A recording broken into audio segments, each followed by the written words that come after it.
Fred Mangol, Captain, U.S. Navy, retired. So we had a ship that had tremendous firepower, but it had some real vulnerabilities. And it was interesting. The problem was there was nobody left in the Navy that ever fought one of these.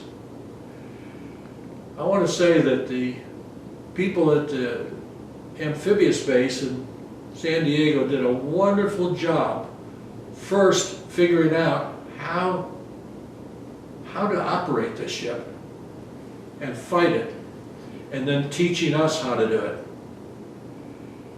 We had no computers, no fire control computers on this ship at all. We used a circular slide rule called a lay slide rule in order to figure out our fire control solutions for all shots. That's kind of amazing when you think about it. But we got so good at it that we could compute the solutions and shoot faster than anybody else on the gun line when we got to Vietnam. Now let me tell you something about this crew. Like I said, we had a very inexperienced crew when we got this ship. The first time we went to sea in a shakedown, even before commissioning out of San Francisco, we had one helmsman on the entire ship that was experienced. We had just enough men to man the engine room. We had no backups. That was true of almost every spot on the ship. It was a very inexperienced ship. So we had a real training problem. But we worked at it.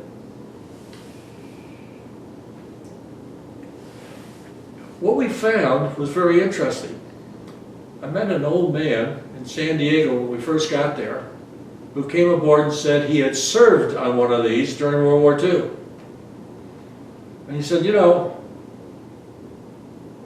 he said, when it comes to the 40mm mounts, do not put any smart people on them. I said, what do you mean by that? He said, well, if you put a radioman or a radarman or a quartermaster or somebody with some real smarts on a 40mm mount, he'll jam it and jam it and jam it. You want somebody who's like an extension of the machine. He said, get one of your low GCT guys and put him on that, and he'll jam it at first, but he'll learn to be an extension of that machine, and you'll have a great 40mm crew. So we tried it, and by God, he was right. The funny thing is, once we got to Vietnam, after we'd been on the gun line a couple of months, the guys who were the smart guys on the ship, the radiomen, the radarmen, the quartermaster, some of the others said, you know, the guys up on deck who are doing all the shooting, they're having all the fun. And we're stuck here in these spaces below deck. And yeah, we're kind of controlling the action in many ways, but we're not seeing what's going on. We'd like to get up there and do some shooting too. So what we said was, fine, you train the guys on the deck, and you can switch with them. But you have to train them first to do your job. And that's what we did. It was great for morale, and some of those guys eventually became radiomen who had been decades. Now, let me go a little bit further. When we got to San Diego, we had to learn how to shoot this ship. It was not easy, believe me. We didn't have any experienced gunners in the officers group. We only had one gunner's mate had ever shot a gun.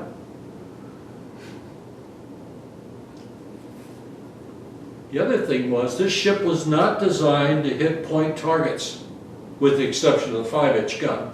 But the rockets were to be an area weapon. The object was to move in, take out an area on the beach for amphibious assaults. But that's not the mission we were going to be given in Vietnam. We were given a mission to go in and take out point targets.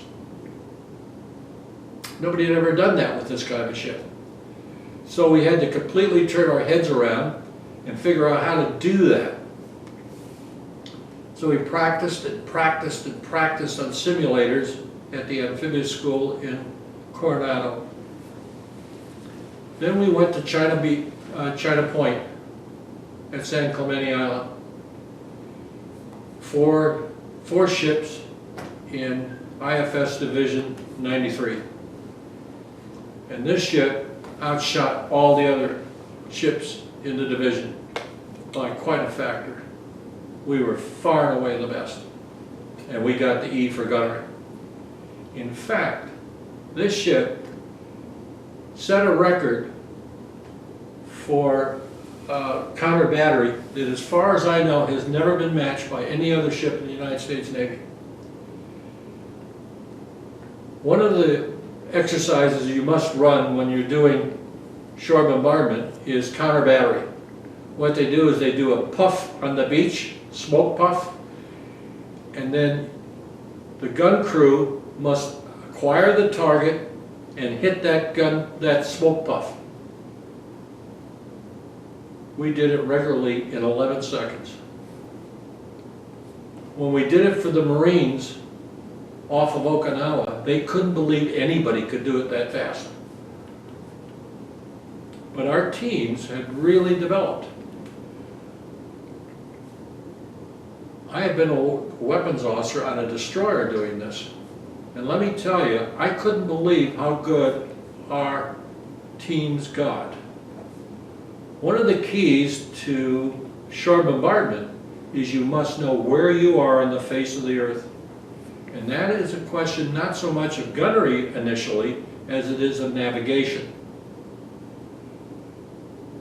That means you must be able to pinpoint your position on the earth so that the guns can take that position and fire at a target you can't see. So you must know where you are so you can fire at a target that you are given by a spotter, either from an airplane or on the ground. We got good enough that we could do that 3 times a minute while we were moving. We were never able to do that on a destroyer, but we did on this ship. I'll tell you, it was really eye-opening. And remember, this was done on a ship with an extremely inexperienced crew. We started off with nothing, so we didn't have any bad habits. We set the habits, and I think that was the difference.